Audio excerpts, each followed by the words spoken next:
Alright guys, hold on, let me just shut the door. Alright, so I just got done disconnecting, figuring out how to disconnect that wire harness from the oil pan. It's a little tricky, but I'm going to describe it to you instead, obviously not showing you since I just did it.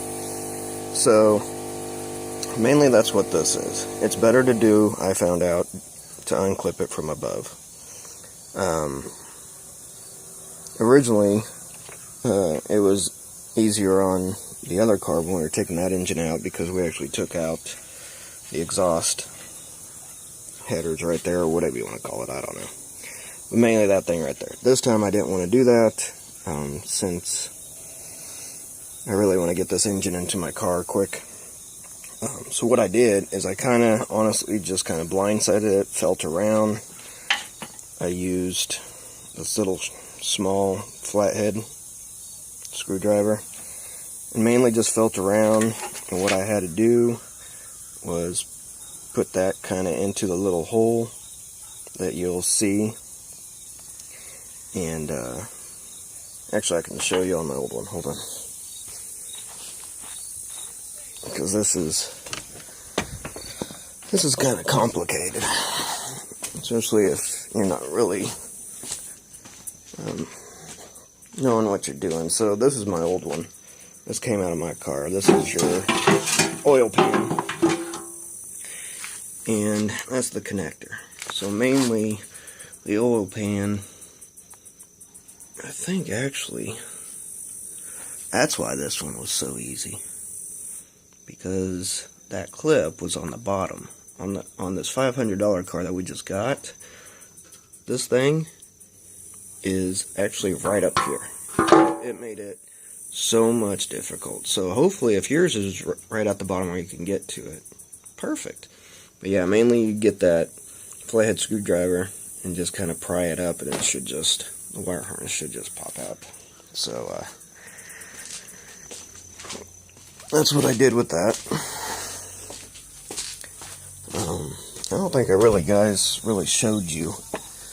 So that's the $500 car that we bought for parts for the engine.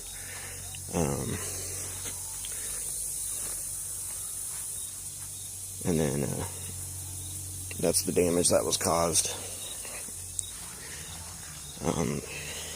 Somebody else also, I guess, hit the person from in back, but tail lights are perfect, so I'm just gonna obviously salvage that. This is actually my car, the one that we're gonna put the engine in.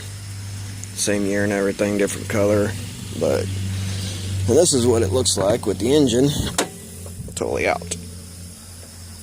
So yeah, that was and that's some additional stuff right there that I put on. Yeah, okay, sorry about that. Back to the engine. Let me look around and see what else we got. Alright guys, so mainly I've been just fooling around, seeing if I had all the wire harness disconnected, so you can see I got most of it done. I think I still have one or two in the back here that's connected, but I'm just having a hard time getting to it right now. I did, even though I said I wasn't, I did take off my driver's side wheel to just get access better to the ABS insert for the wheel. So now, one thing that we found out taking out my engine to my original car is,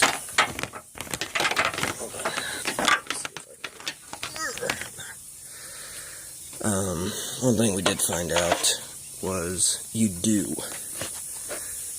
have to take the back exhaust off back here, and the reason why is because there is a screw, or there is a bolt that is connected from this way into the transmission that you're going to have to take out in order to get the engine out of there. So that's what I'm going to work on first, because the other ones are pretty simple after that. And so yeah, here we go. Alright, so the first thing to do is to take this bracket off. I went right by here. It's just 2 bolts or 2 nuts you take off.